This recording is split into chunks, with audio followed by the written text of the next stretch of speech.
Добрый день, уважаемые слушатели. Сегодня у нас достаточно интересный консультационный час. Мама, раньше разбуди, раньше в садик отведи. Мы сегодня поговорим с Ольгой Викторовной, нашим консультантом Республиканского консультационного центра Института развития образования, о мифах и истины про детский сад. Достаточно много существует различных мифов, придуманных, да, родителями, иногда педагогами, о детском садике. Но вот сегодня Ольга Викторовна с нами поделится своим опытом, большим багажом знаний. Все-таки развеем некоторые мифы, да, и расскажем, что же такое вообще детский сад и для чего он все-таки нам нужен. И для кого? И для кого в первую очередь. Добрый день, уважаемые слушатели. Первый вопрос, наверное, который волнует наших молодых мам, молодых пап. Как хорошо ребенку в детском саду. Вот он придет в детский сад и будет социализироваться, такое модное слово, да? Он там будет играть с детками, ему там будет очень хорошо. Поэтому давайте будем торопиться определять ребенка в детское дошкольное образовательное учреждение. По Конституции, по закону, дети имеют право посещать детский сад с 2 месяцев. Но вот вопрос педагогический. Нужно ли ребенку быть с 2 месяцев в детском саду? Или надо подождать? Или какой возраст является наиболее благоприятным для того, чтобы отправить ребенка в детский сад? Вот мне бы хотелось на эти вопросы сегодня вместе с вами найти ответы. Ну, ребенок ведь родился, он первый год живет, второй год живет, третий год живет вместе с мамой. И он знает, что самое замечательное, самое теплое, самое любимое место его пребывания – это его дом рядом с его замечательной, доброй мамой. И вдруг однажды ребенка действительно поднимают рано, ведут в детский сад и говорят: мы идем туда, где все здорово и хорошо. Ребенок приходит в детский сад и вдруг узнает, что это не дом, что это чужой дом, что там чужие тети, там чужие детки, но ему говорят: здесь здорово и хорошо. Так вот вопрос: кому нужен детский сад? Убеждена, столько лет проработав в дошкольном образовании, что ребенку детский сад не нужен, он даже не знает о его существовании. К сожалению, сегодня все молодые мамы, ну или хотя бы большая их часть, должны работать. Детский сад нужен для того, чтобы решить экономическую проблему семьи молодой. Ну, это в первую очередь. В первую очередь. Вот. И мы так торопимся зарегистрировать нашего малыша, чтобы попасть в очередь побыстрее получить место в детском саду. А вообще принято считать, что самый благоприятный возраст для того, чтобы ребенка определить в детский сад, это 6 месяцев, 9 месяцев, 6 до 9 месяцев. Когда ребенок еще не очень хорошо понимает, что такое чужой, свой. Когда у него нет определенных каких-то еще развитых понятий. Да, и опыт еще недостаточно большой. И благоприятный возраст для того, чтобы ребенок пошел в детский сад, это с 1,5 до 2,5 лет. Опять попробую аргументировать, почему. Потому что 3 года – это кризисный возраст, когда у ребенка и так происходят значительные изменения в его жизни, в физическом здоровье, в психическом здоровье, вообще меняется его деятельность. И очень трудно ребенку в 3 года идти в детский сад. Но у нас так сложилась традиция, что как раз после 3 лет семья получает направление в детский сад, и именно в 3 года ребенок отправляется в детский сад. Это трудно, это тяжело. Семья должна с этим справляться. Бывает серьезно, решать серьезные проблемы. Ну и как бы предвещая наперед, да, то есть как бы тоже вопросы, которые могут быть у нас. Смотрите, Ольга Викторовна, вот в 3 года, понятное дело, да, ребенка мы отправляем в детский сад. В любом случае у ребенка начинается адаптационный период. Ребенку тяжело, ребенок тяжелее входит в систему дошкольного учреждения. И мама уже на работе, и папа работает, да, и в принципе начинаются вот эти проблемы заболеваний частых. То есть правильно ли понимать, что если ребенка мы отправляем вот с 1,5 лет в детский сад, то у мамы есть возможность как раз легче пройти вот этот адаптационный период ребенка к дошкольному учреждению. То есть когда ребенок уже привыкает к той среде, к тем, скажем, вирусам и бактериям общим, да, и начинает все-таки меньше болеть. То есть он переходит вот эту стадию, да, заболеваний уже на более другой вот уровень. Ну, маленький ребенок, 1,5-годовалый ребенок все равно болеть-то будет. Нет, это понятно, Сегодня безусловно. педиатры нам сказали, что норма ОРЗ для ребенка до 5 лет – это 8-10 раз в год. То есть это норматив. Да. Раньше нам говорили, если ребенок болеет больше 4 раз в году, то это часто болеющий. А сегодня нам сказали нет, потому как у ребенка до 5 лет формируется собственный иммунитет, поэтому ребенок и болеет часто. И еще есть такой миф про детский сад, что там детей специально сажают под открытые окна, открывают окна, устраивают сквозняк. Ну, мне всегда бы было интересно посмотреть на того человека, который бы у себя на работе устраивал такие условия, которые лишили бы в конечном итоге его работы. Ну, заработной платы в том числе. Да, поэтому говорить о том, что работники детского сада это все делают преднамеренно, нельзя. Самая главная причина, что у ребенка до 5 лет очень низкий собственный иммунитет. Он к 5 годам формируется, где ребенок постепенно становится более крепким, здоровье становится более надежным, так скажем. Но проблема в детского сада. Почему именно в детском саду? Не болел до 3 лет, а потом в детский сад пошел и начал болеть. Очень простая причина. Каждый приходит со своими микробами, как вы уже сказали. Пришли в детский сад, у каждого своя микрофлора. Пока дети привыкают к этому положению, они начинают болеть чужими микробами. Но даже очень хорошо можно посмотреть. Вот пришла первая партия в детский сад. Они 2-3 недели походили, переболели, потом начинают ходить. Все, кто пришел, ходят, более-менее стабильно ходят. Пришел новый ребенок, заболела вся группа. Ну, это, безусловно, понятно. То есть, опять же, возвращаемся к тому же иммунитету, к тем же пресловутым бактериям, да, своим собственным вирусам и инфекциям, которые есть и микрофлоре именно в конкретной семье, у конкретного ребенка. Понятное дело, пришел новый ребенок, принес что-то свое, принес в группу то, что не знает общая группа, и в итоге все получили и попробовали, а что же это такое, грубо говоря. Да. А потом мы же еще очень хорошо знаем, что у нас детки маленькие, у нас изучение мира идет все в рот. Да? Все, да, что они все пробуют, они друг у друга забирают, и понятно, что вот эти микроорганизмы попадают друг от друга. И еще, почему дети болеют в детском саду часто? Потому что они очень сильно устают. Когда начинаешь консультировать родителей и спрашиваешь, сколько часов ребенок ходит в детский сад. Вот сколько работает детский сад, столько ребенок и ходит в детский сад. 10 часов, 11 часов, 12 – это маленький ребенок. У нас с вами по Конституции рабочий день 7 часов, 8 часов. А ребенок маленький, крошечный, 1,5-годовалый, ходит в детский сад 10-12 часов. Понятно, он перевозбуждается, у него наступает переутомление. И, естественно, слабый иммунитет, ребенок заболевает. То есть нервная система у ребенка просто не выдерживает. Не готова. Она не готова к таким нагрузкам. Поэтому если вы хотите определить ребенка в 1,5 года, а может быть даже кому-то повезет раньше, решите, что первое время, и это не день-два, а это полгода, ребенок должен ходить в детский сад сокращенное время. 3 часа, 4 часа и не больше. А потом уже мама его должна взять, забрать, домой привезти, приласкать, дать ему отдохнуть. И тогда ребенок будет более здоровым и будет более крепким. И, наверное, третья причина, почему дети часто болеют. Вот название сегодняшнее «Наша мама раньше разбуди, раньше в садик отведи». Кто испытывает более серьезный, сильный стресс, когда ребенок отправляется в детский сад? Но пока ребенок не попал в детский сад. Родители.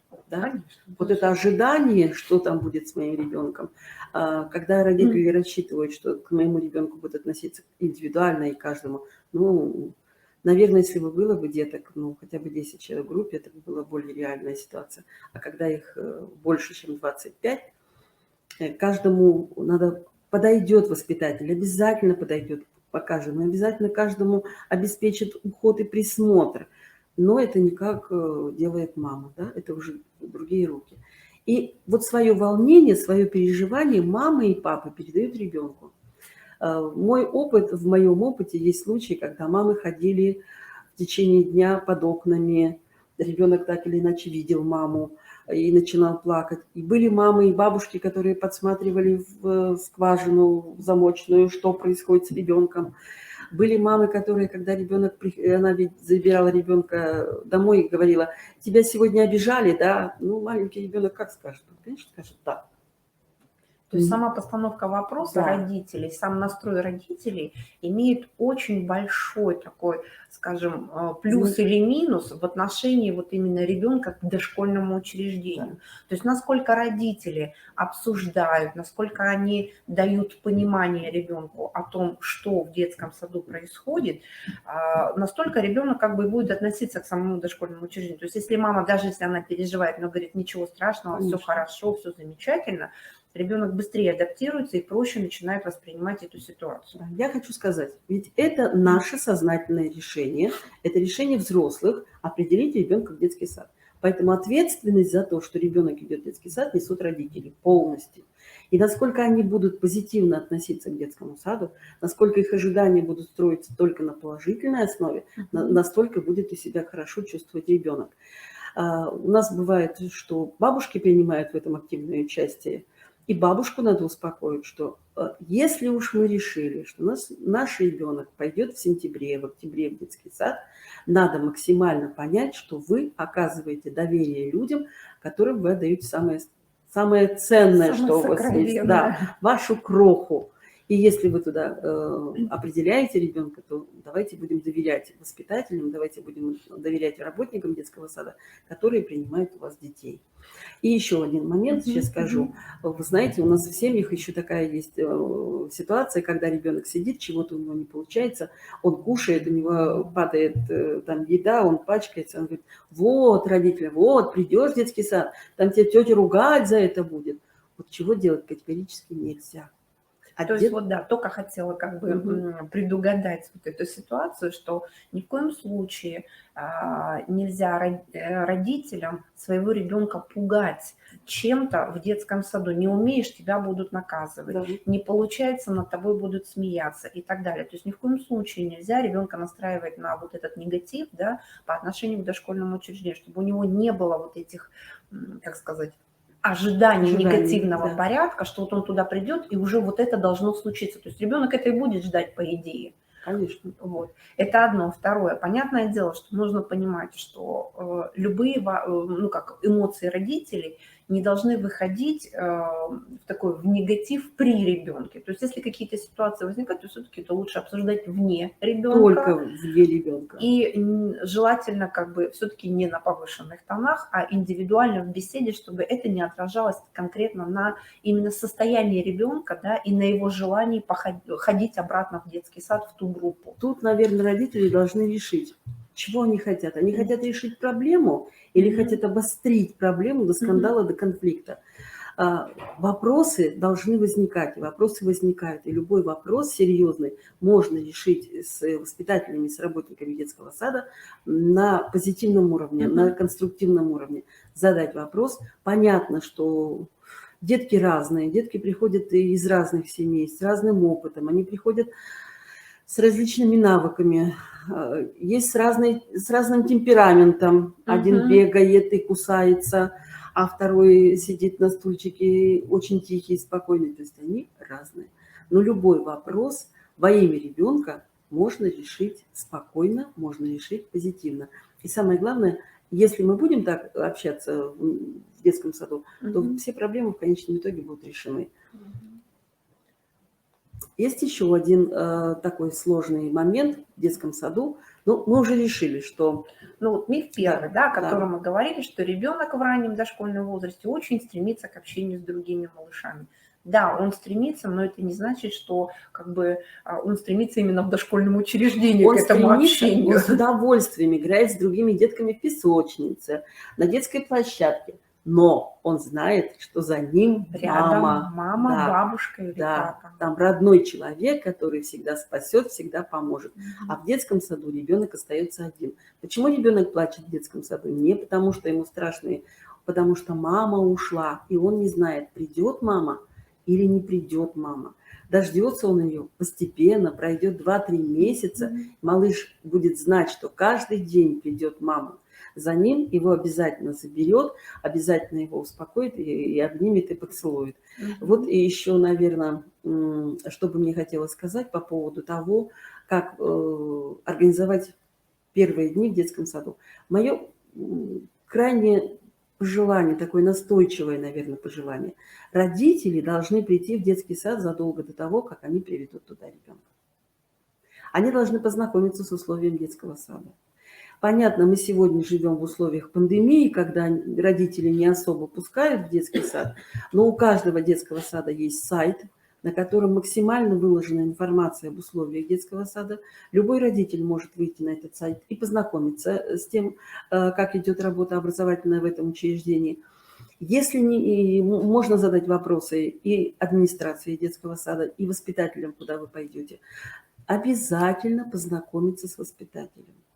Ну и, Обязательно. наверное, если есть возможность, то все-таки приходить на прогулку, Да. да, когда ребенок все-таки будет уже в условиях именно детского сада, пусть даже с мамой, с бабушкой, да, он чувствует вот эту вот, скажем, каменную стену, защиту, да, за собой, но в то же время он общается с коллективом детским, и уже приведя ребенка в конкретное учреждение дошкольное, все-таки ребенок уже будет понимать, что он здесь уже был, то есть это не слишком как бы для него что-то такое отчужденное и чужое, все-таки он уже как-то кого-то знает, с кем-то общался, ну, более или менее знакомые, скажем так. Если он несколько раз придет на прогулку, познакомиться с воспитателем, и воспитатель будет его уже называть по имени, а когда ребенок имя свое слышит, это уже какая-то для него защита, да? И когда это будет уже знакомая для него тетя, когда с ним он будет видеть других деток и уже не испугается, как он испугался бы в первый раз. И вообще, мой совет, первый день прийти именно на прогулку. Когда детки на прогулке себя чувствуют лучше, им нравится гулять, и оставить на час ребенка вместе с другими детками на прогулке. Самое главное, чтобы тут вопросы безопасности были решены. Ну да, то есть в любом Да. случае мы здесь беседуем с заведующим сначала, Мгм. обсуждаем эту ситуацию, Да. разговариваем.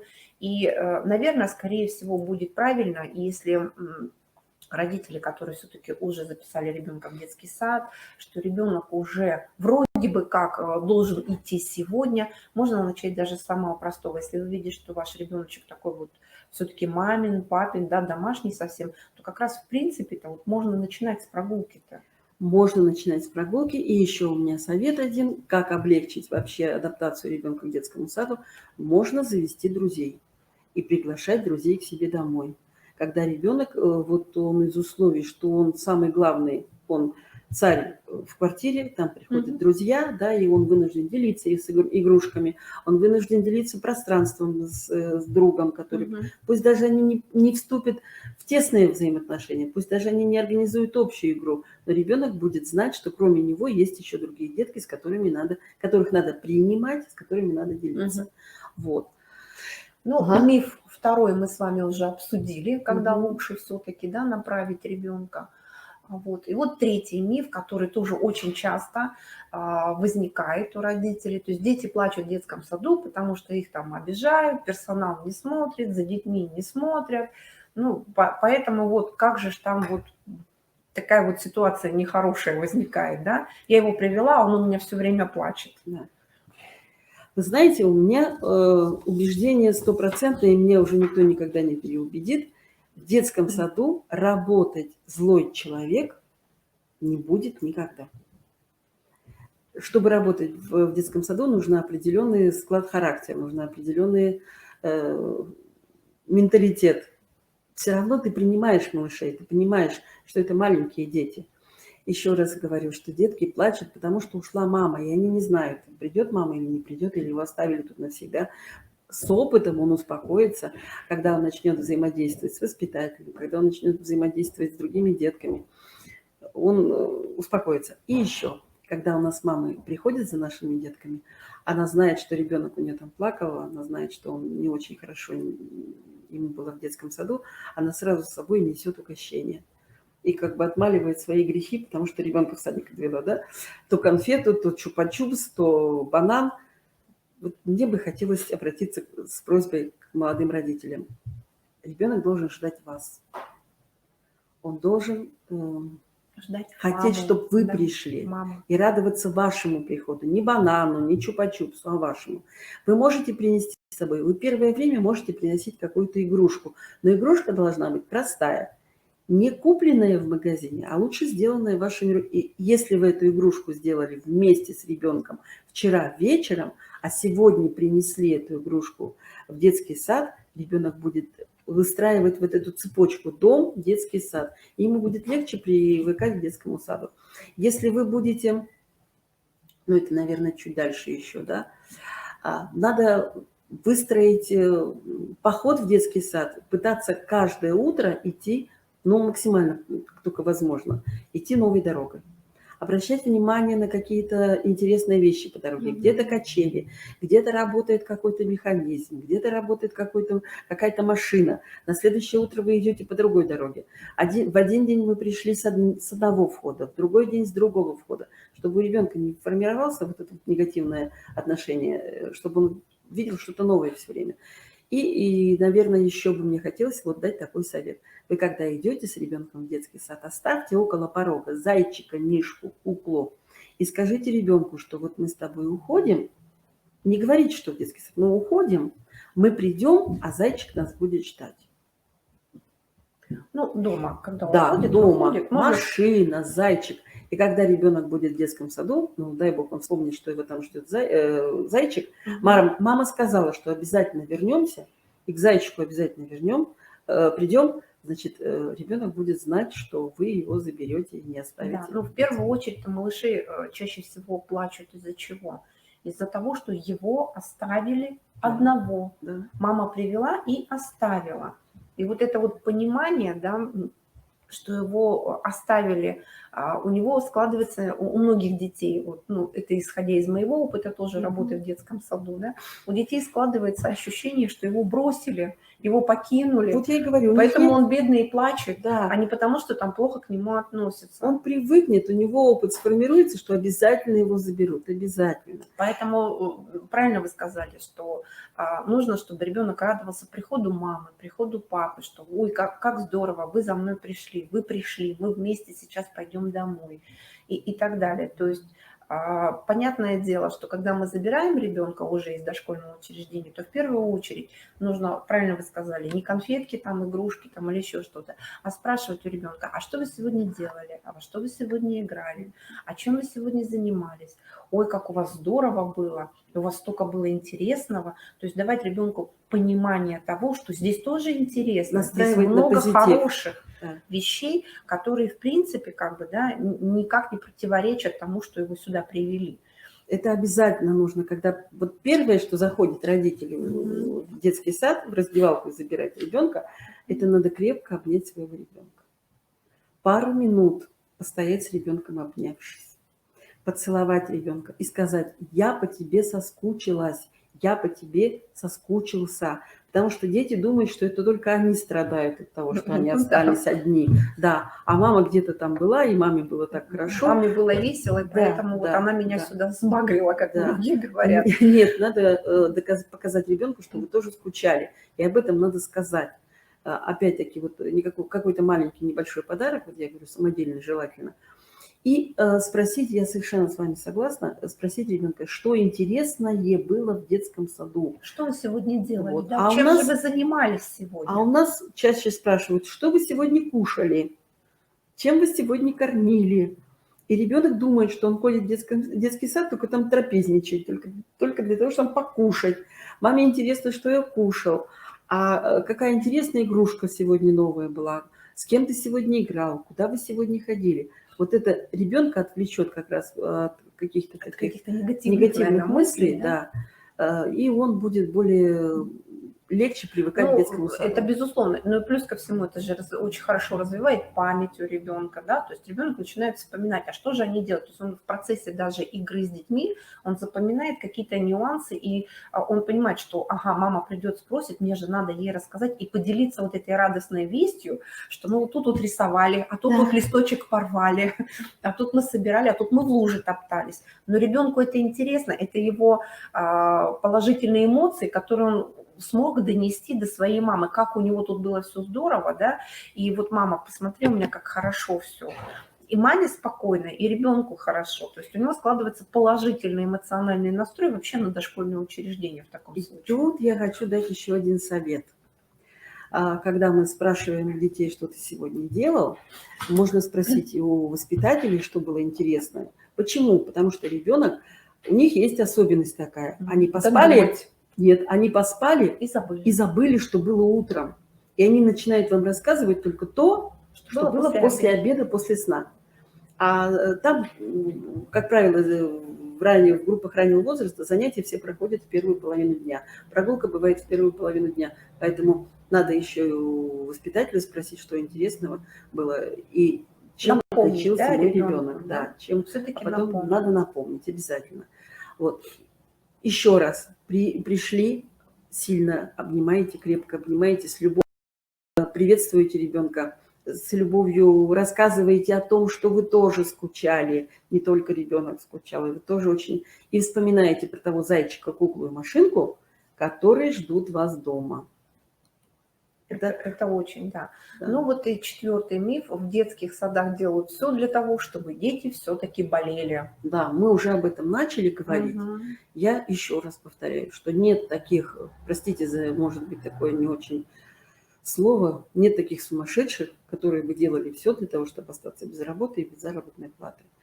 Если сегодня в детских садах поощряют тех работников, у которых снижается заболеваемость, повышается посещаемость, значит, этих работников сегодня стимулируют на то, чтобы дети ходили в детский сад. Да.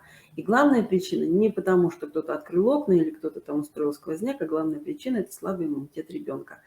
Он будет укрепляться в течение жизни до 5 лет.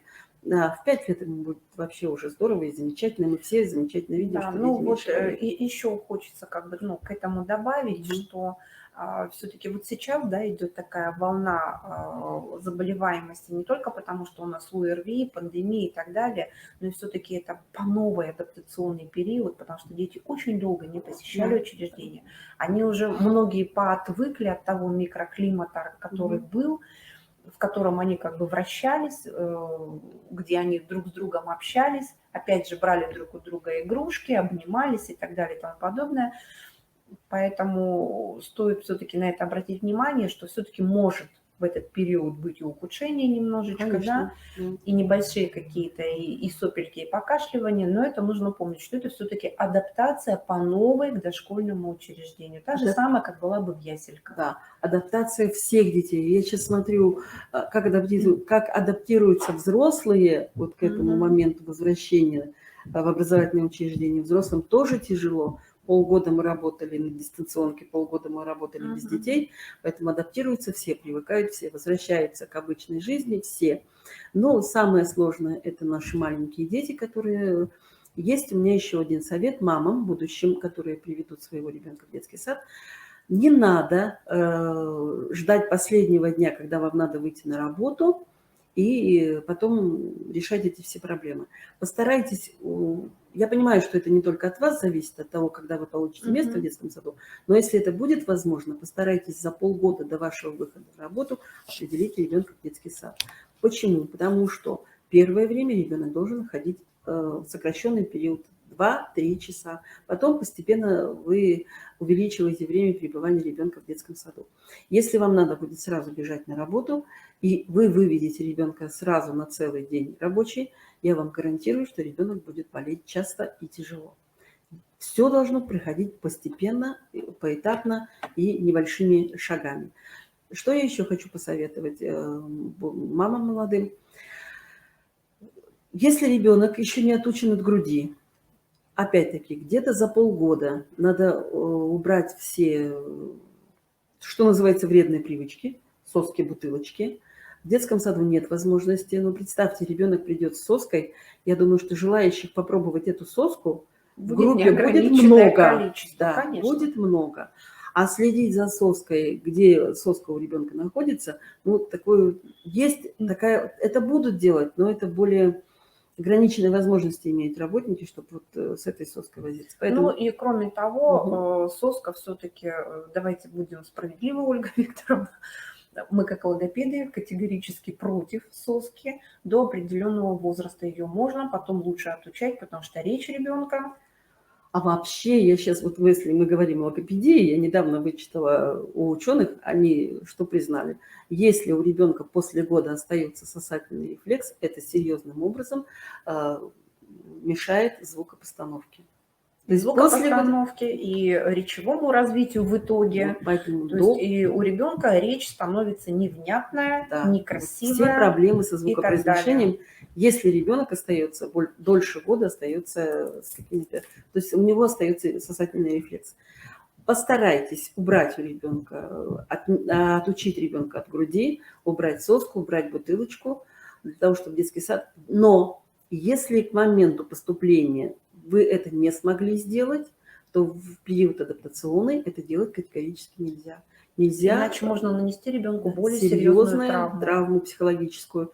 Там и будет адаптация к детскому саду, и вы забираете у ребенка какой-то предмет, который для него является значимым, жизненно значимым, мы можем нанести серьезную, и потом будем еще и к психологам ходить. То есть, в принципе, как бы для того, чтобы ребенок пошел спокойно, нормативно в детский сад, чтобы он адаптировался более легко, да, более комфортно к условиям дошкольного учреждения, безусловно, нужно пройти период подготовки ребенка к детскому саду. Не только ребенка самого, но и родителей. Семьи, да. Если это дается слишком тяжело, у нас есть хорошие психологи, которые могут в этом всегда помочь. Я думаю, что консультантов найти сегодня по тому, как подготовить ребенка к детскому саду, много. И еще один момент. Вот мы сказали, да, какие-то первые шаги для того, чтобы перейти вот к этому моменту, когда ребенок придет в детский сад. И еще нужно, это очень серьезно, это очень тяжелый труд, но это сделать надо во имя ребенка. Мы очень часто говорим, я для своего ребенка готов сделать все, что угодно. Да? И когда говоришь, первое, сделайте то, соотнесите режим семьи и режим детского сада. Максимально постарайтесь приблизить режим детского сада, режим семьи к режиму детского сада. И тогда ребенку в детском саду будет легко. Если у вас будет, узнайте, какой режим кормления, когда завтракают, когда кушают, когда спят. И начинайте переходить на этот режим. И тогда ребенку будет легко адаптироваться к детскому саду. То есть, в принципе, он войдет в привычные условия, но в другом помещении. Да. То есть один как бы фактор стрессовый, да, мы уже снимем у ребенка. Постарайтесь узнать меню детского сада, потому что очень часто у нас дети приходят, пельмени они едят, а вот запеканку творожную они не едят. Да? Молочный суп они не едят. Они едят шашлыки с мамами, с папами на праздниках, а вот к молочному супу они не приучены. Давайте попробуем за эти полгода, которые у вас будут, приучить ребенка к той еде, которая принята в детском саду, к детской еде. И, наверное, последний совет, который мне хочется дать. Критерии нервно-психического развития ребенка есть кругом. Найти их сегодня нетрудно. Посмотрите, что ребенок должен уметь в год, что он должен уметь в 1,5 года. Уж если ребенок должен уметь в 1,5 года пить из чашки, есть густую пищу ложкой. Жевать, да, не сосать. Держать, не просто с ложки есть, а просто ее хотя бы держать. Да. То, безусловно, этому нужно обучать. Да. Ребенок должен в 1,5 года снимать шапочку, снимать колготы, снимать трусики, садиться на горшок. Пусть он не всегда результативно это делает, но он должен знать, что такое горшок, для чего он существует, и попытаться приучить ребенка выполнять какие-то гигиенические навыки и требования. Потому что... Да, и еще один очень важный факт, про который как бы наши родители очень часто забывают, это наши злополучные памперсы. Да. Это любимая моя тема, я могу об этом говорить долго. Да, единственное, что мы можем сказать, что дошкольное учреждение не обязано одевать, снимать и менять памперсы. Ребенок должен прийти в детский сад без памперса. А я всех родителей, когда говорю о памперсах, спрашиваю: вы хотите, чтобы у нас было как в одной замечательной стране? Памперсы там дети уже носят до 12 лет, и норма считается до 5 лет. Я думаю, что наши дети значительно умнее, значительно развитее, поэтому им памперсы просто не нужны. То есть, понятное дело, что здесь и гигиена все-таки, да, Мгм. и, ну, как бы мы, в свою очередь, тоже в дошкольном учреждении всегда спрашивали родителей: представьте себя на месте ребенка, когда вы 12 часов носите на себе такой груз. Несколько резче говорю на эту тему. Ну, это понятно, но поскольку мы все-таки ведем Да, беседу о мифах детского сада, Ну, о реалиях детского сада, детский сад не обязан заниматься абсолютно. сменой памперсов Нет. и так далее. Да, готовьтесь к тому, что нужно иметь сменного белья достаточно много. Да. Ребенок первое время может и написать, и, простите, и накакать в штанишки. То есть это нормальное явление для ребенка, который пришел в детский сад.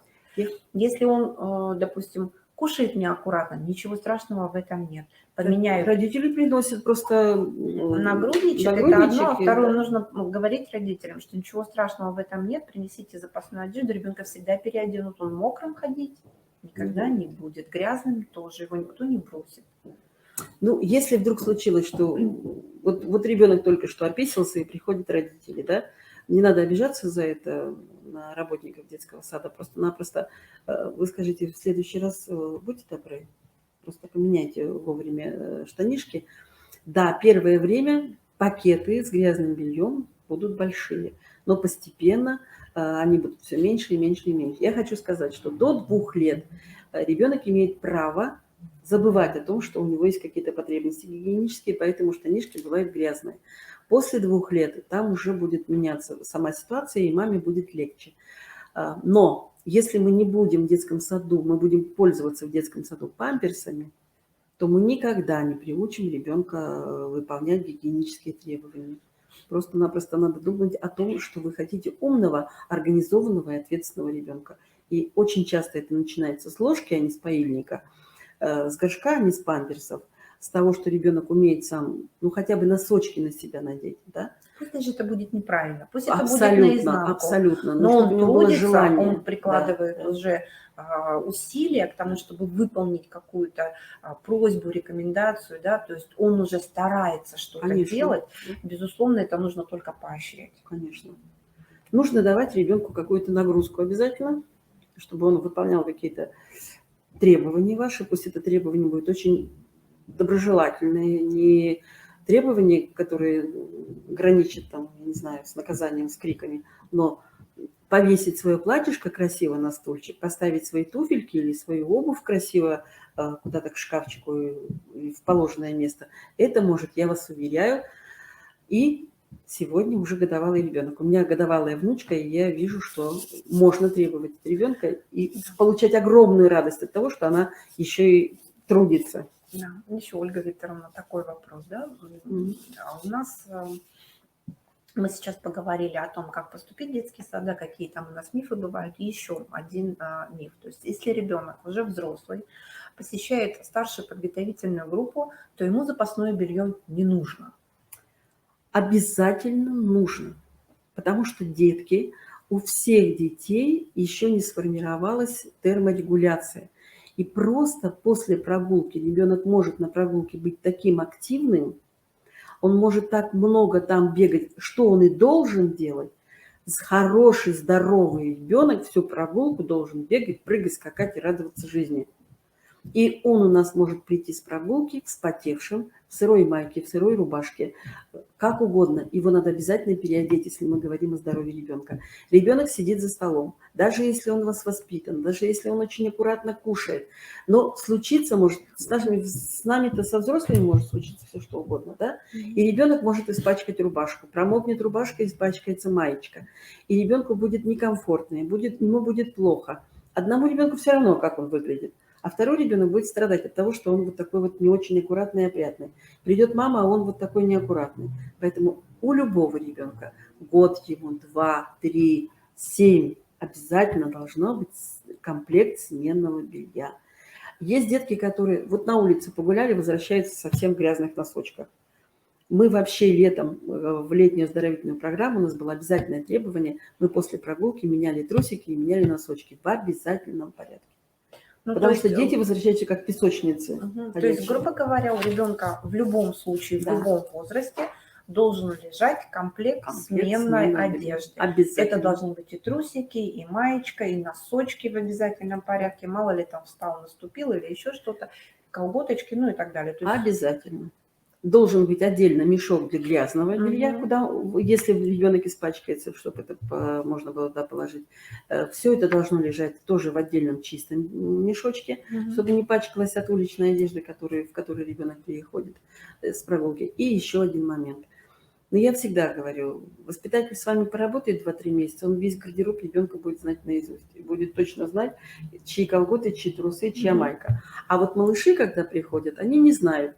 О чем не спроси, они скажут, что это их. Мое. Твое? Да, мое.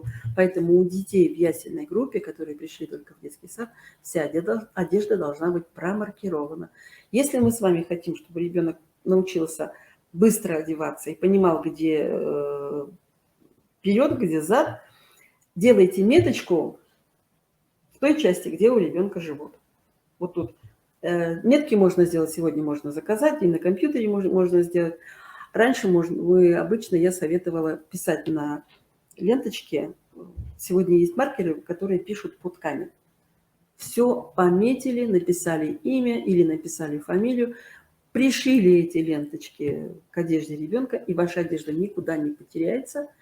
И воспитатель всегда будет надевать только то, что принадлежит вашему ребенку. Потому что самый простой пример. Дети пришли с прогулки, вот в такой, ну сейчас вот сегодня сухо, а когда дождь, дети пришли с прогулки, промокли. А зимой, когда они на горке катаются, они все сырые. Да.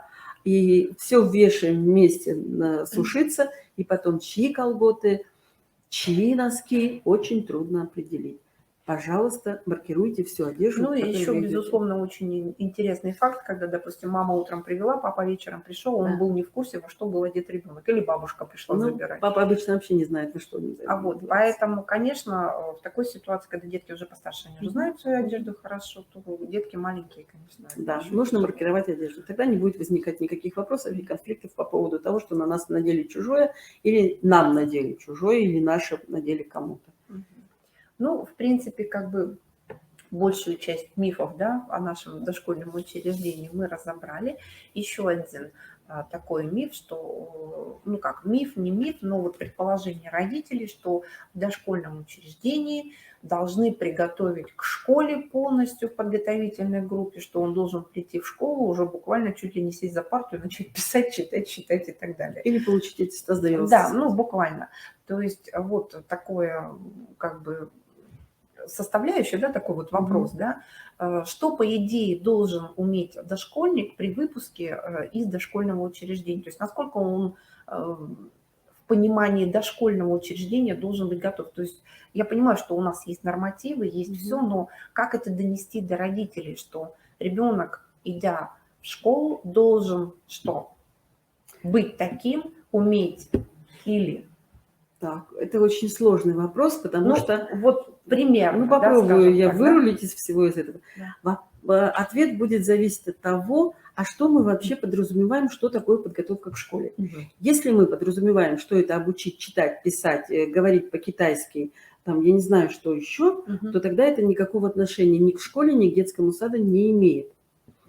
У нас есть специалисты с образованием, тех, кого обучали специально, научить ребенка 7-летнего читать, писать, считать. Это учителя начальной школы. Они дипломированные специалисты. А вот воспитатель, который работает в детском саду, его этому не обучали. Он вообще, это не его сфера деятельности, не его компетенция учить детей читать, писать и говорить по-английски или по-китайски. Что должен сделать? Я всегда говорю, воспитатель – это специалист по социализации ребенка. Вот. То есть ребенок к школе должен уметь правильно коммуницировать со всеми, да, то есть у него Да. должна быть хорошо развита коммуникация. Он должен, Он да, должен общаться. уметь правильно общаться, он должен понимать и знать какие-то элементарные правила И поведения. это самое главное. Это понятно. И, Мгм. то есть в садике, в детском саду ребенку закладывают фундамент Социального поведения, да. социального поведения, общения и мировосприятия Да. вообще. Да. То есть уметь общаться, уметь социализироваться, уметь коммуницировать с окружающим миром, не только с людьми, но и с окружающим миром. И вот это все как раз в итоге и дает вот эту вот базу. Это и будет называться подготовка к школе. Вот это и будет та база, с которой ребенок должен пойти вообще в дошкольное учреждение. У нас сегодня по ВГОС Ой, в новые, школу, простите. новые целевые показатели, где нет ни одного показателя, что он должен уметь лепить, строгать, пилить. А там у нас идет, ребенок должен быть любознательным, он должен быть активным, он должен вступать в общение, он должен понимать, в какой обстановке он находится, да? Он должен понимать, что если он пришел на урок, то есть там определенные правила поведения на уроке. Если наступила перемена, там есть опять определенные правила. Если он пришел в магазин, там тоже есть определенные правила. Куда бы он ни пришел, там везде определенные правила. И когда такой ребенок переходит из дошкольного детства в школьное детство, в школу приходит, ему достаточно легко и комфортно. И ученые уже давно доказали, что дети, которые умеют читать, писать, считать, приходя в школу, по сути дела, через полгода школьного обучения выравниваются с теми, кто вообще ничего не умел делать. То есть все-таки, ну, возвращаясь к дошкольному учреждению, да, педагоги в дошкольном учреждении не обязаны учить всему тому, чему... Учит школа. Да, всему тому, чему должна учить школа. То есть читать, писать и так далее и тому подобное. То есть в первую очередь это, безусловно, социализация, коммуникация, то, что дети должны знать, понимать, уметь. И физическое, психическое развитие. То есть это база, основа, которая должна быть. Вообще, мое представление о дошкольном детстве такое. Ребенок должен утром счастливым и радостным прийти в детский сад и счастливым и радостным вернуться домой. Вот тогда это то дошкольное детство, о котором должен мечтать каждый родитель. Если он обеспечил это своему ребенку, то классные родители. Ну, не зря, как бы многие ученые у нас говорят, что все познается в игре. Да. В игре, да, но сейчас дети настолько мало играют. Я думаю, что родители, которые вот водят своих детей, они часто встречаются с такой ситуацией. Пришли за ребенком, и ребенок говорит, что так рано пришли за мной, мы еще не поиграли. Да. То есть дети хотят играть. Хотят не играть. Хватает игры элементарной, простой, с выдумкой, с задумкой. То есть вот то, что, в принципе, развивает полностью ребенка и готовит к школе. Больше скажу. Есть такое изречение: неудачник – это не наигравшийся дошкольник. То есть, если мы хотим, чтобы наши дети были радостные, удачливые, счастливые, пусть играют. Ну и подведем, значит, итог, да. То есть понятно, что часть мифов таких наболевших мы вот сегодня осветили. Если у вас, конечно же, возникнут вопросы, обязательно нам пишите. Мы с Ольгой Викторовной постараемся ответить на ваши вопросы. Вот. И все-таки подведем итог. Давайте своим детям детство, игру, любите их. Ну и не жалуемся, да, все замечательно у нас. Нужно все-таки себя в первую очередь готовить к дошкольному учреждению. Самое главное, чтобы приготовлены были взрослые. Да, то есть готовить себя и потом готовить уже ребенка. Ребенок не знает, куда он идет и зачем. Это мы знаем, чего мы хотим. Ну и все, всем всего доброго. Любите своих детей. До встречи.